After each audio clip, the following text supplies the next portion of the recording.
Okay, so why does this one patch of ocean still give us the creeps? We're talking, of course, about the Bermuda Triangle. And I think you'll find that the story you think you know, well, it might be all wrong. The stories, they're the stuff of legend, right? Huge cargo ships just sailing along on perfectly calm seas. And then, poof, they're gone. And it's not just ships. You hear about experienced pilots on flights they've made 100 times, sending clear radio signals one minute, and the next, there's just static. For decades, people have blamed everything under the sun and beyond it.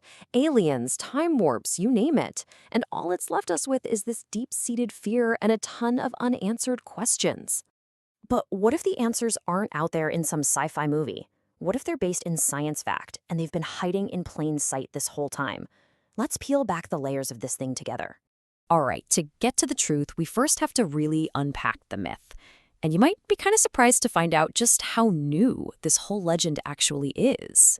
See, this isn't some ancient mariner's tale. It's a totally modern invention. It really kicked off with some sensational magazine articles back in the 50s. Then, in 1964, it got its catchy name. But the real explosion? That happened in 1974, thanks to a monster bestseller that cemented the whole idea in our minds. This was basically a 20th century media sensation.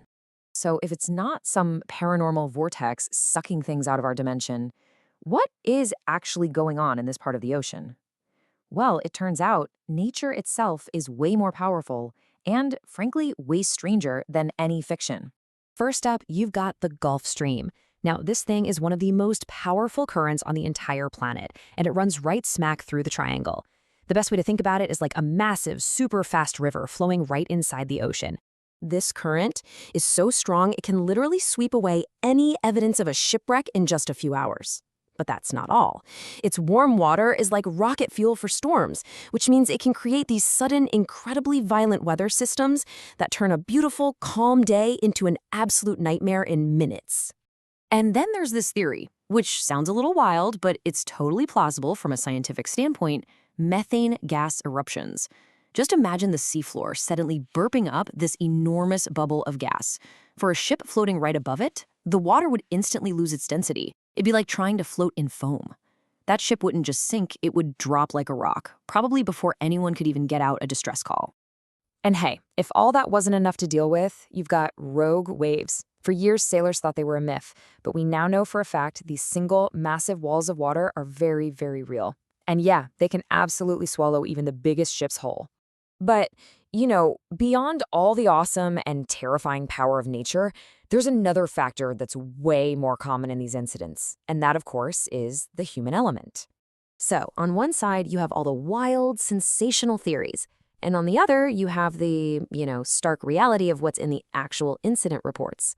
The truth is usually a lot less exciting, but it's also way more likely. Simple human error, or a piece of equipment failing at the worst possible time, that can lead to disaster out there. Oh, and this is a classic, the spinning compasses. It's everyone's favorite part of the legend, but it's not a sign of some supernatural vortex. The Bermuda Triangle happens to be one of the few spots on Earth where true north and magnetic north actually line up. And this can, and does, confuse the heck out of navigational gear if you're not ready for it. It's just physics, not phantom forces. Okay, now this is where the entire mystery really starts to fall apart. It's what happens when you stop looking at the scary one-off stories and you start looking at the cold, hard data. Just look at that number. Over 10 million ships, planes, and boats have sailed right through the triangle with no problem at all. The entire legend is built on a handful of disappearances while totally ignoring the millions and millions of perfectly safe trips. And this chart right here, this is the real mythbuster. When you actually do the math and compare the incident rates, taking into account how busy it is, the Bermuda Triangle is no more dangerous than any other busy shipping lane, like the English Channel or the South China Sea. So it's not a paranormal hotspot. It's just a busy patch of ocean with a really, really good publicist. So we've kind of gone on a journey here, haven't we? From a terrifying myth to a set of conditions that are totally understandable, even if they are still pretty dangerous. And hey, you don't have to take my word for it. This is the official word from the U.S. Coast Guard. The actual people who fly out there to conduct search and rescue missions. They've looked at countless cases, and they've found that the cause is always, always something physical. So let's just boil it all down to the key takeaways. 1, it's a super high traffic area. 2, it's got really volatile weather. 3, its incident rate is totally normal for a place like that. And 4, the legend we all know was fueled by sensational stories, not by actual facts. Which, of course, brings us all the way back to that first question. If the data is so clear, why does this legend stick around? Why do sailors still get that little chill down their spine when they see it on a map? Well, the answer probably has a lot more to do with our own psychology than with geography. As humans, we're just wired for good stories. And let's be honest, a supernatural mystery is always going to be more thrilling than the simple truth of bad weather and heavy traffic. In the end, I think the Bermuda Triangle teaches us a pretty valuable lesson. The real mystery isn't something strange in the ocean. It's about why we, as people, sometimes prefer a scary story over a simple explanation. The truth really is out there, but it's not about finding some new paranormal zone.